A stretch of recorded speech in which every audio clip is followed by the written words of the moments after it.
नबी करीम अलैहिस्सलाम नमाज पढ़ा रहे थे।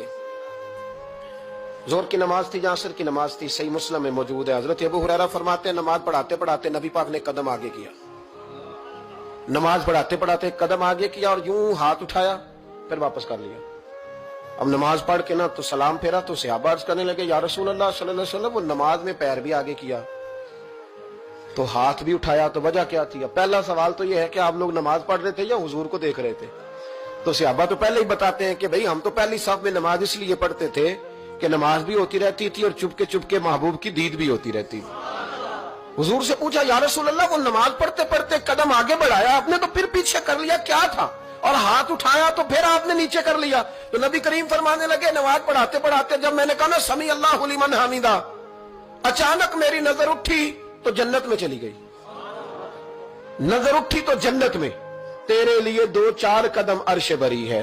तो महबूब फरमाते हैं जब मेरी ऊपर नजर गई ना तो मैंने देखा कि अंगूरों का एक खोशा लटक रहा है जन्नत में। तो मैंने हाथ बढ़ाया कि तोड़ लूं। हुजूर खड़े हैं मस्जिद नबवी में और फरमाते हैं कि मैं यहां खड़े होकर हाथ ऊंचा करूं तो मेरा जन्नत तक पहुंच जाता है।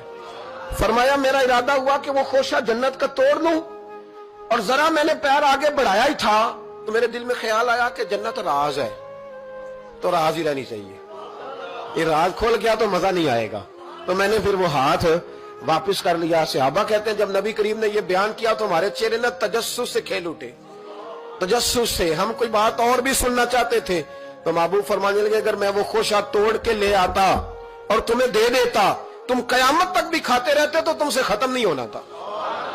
ये सही मुस्लिम की हदीस है। ओ भाई, मेरे रसूल करीम के वाक़या में राज पे शिकवा करना, कहना समझ में नहीं आती कैसे गए थे।